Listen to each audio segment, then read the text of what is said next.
Alright, this is Virtuous Chess Noob, learning and having fun with chess. And in today's game, we've got another Vienna.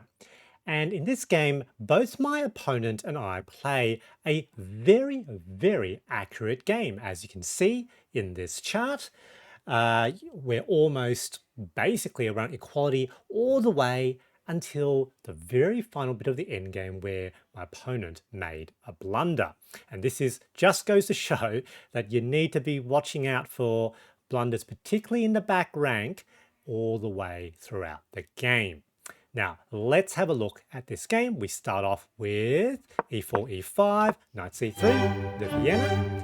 My opponent plays knight c6, the max Lange defense. And here I develop my bishop, and my opponent develops the other knight. And this is one of actually my least favorite forms of the Vienna, partly because black is absolutely, completely solid.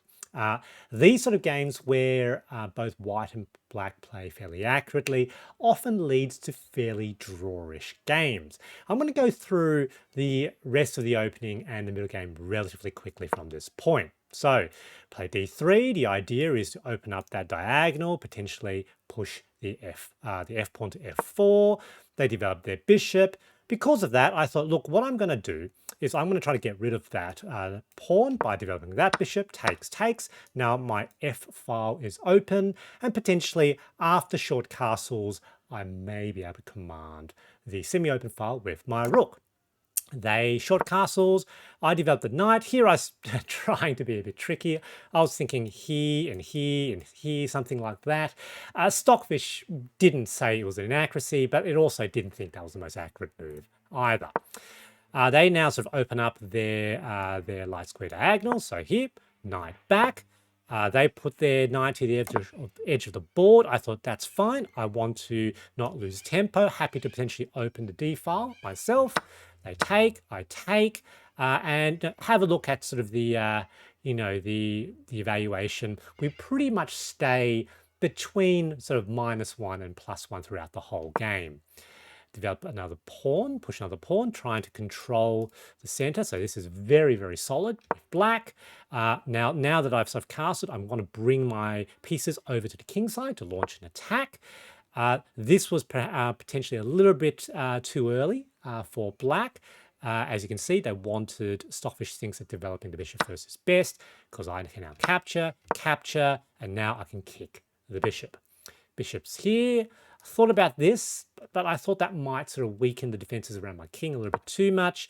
I'm decided to move my queen out of the way to get it out of that pin.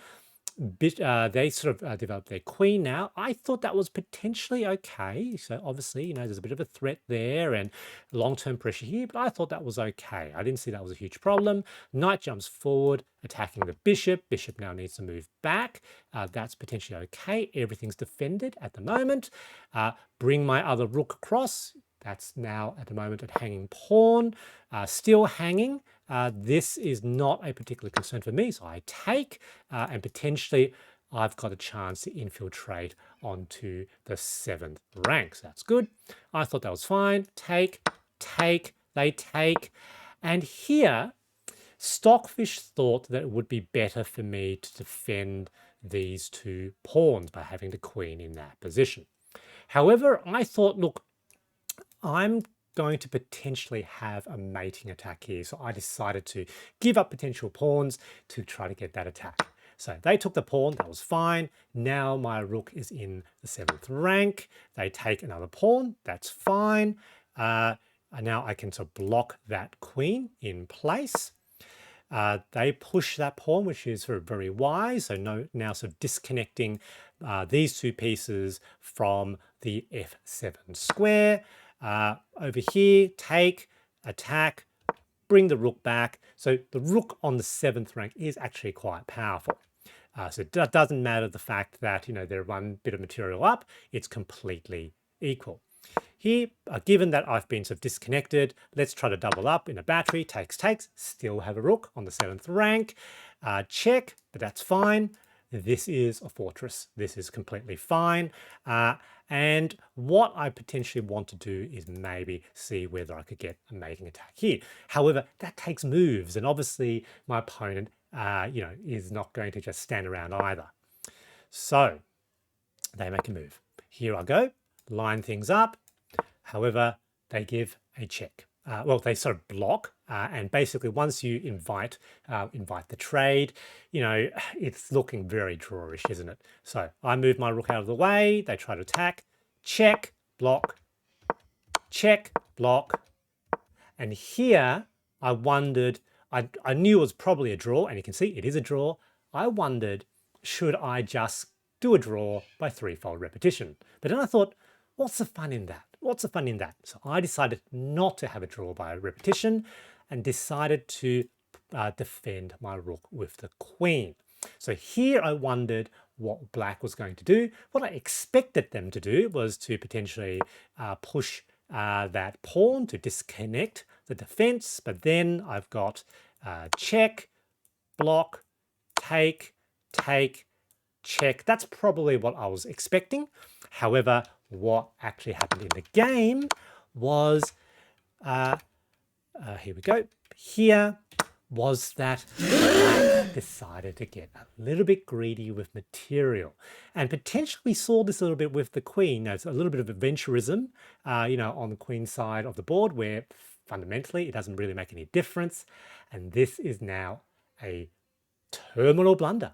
Can you see the checkmate? I mentioned before, there's a back rank mate problem. That's right, a rook to d8. This is basically a back rank mate. They have to block with the rook. And now queen to e6 with check. The problem with the queen being greedy is that it's been disconnected from the defense of her king.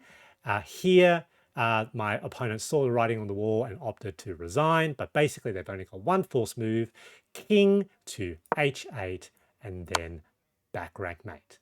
Good game, GG. My big takeaway from this game is to always look for king safety, especially towards the endgame.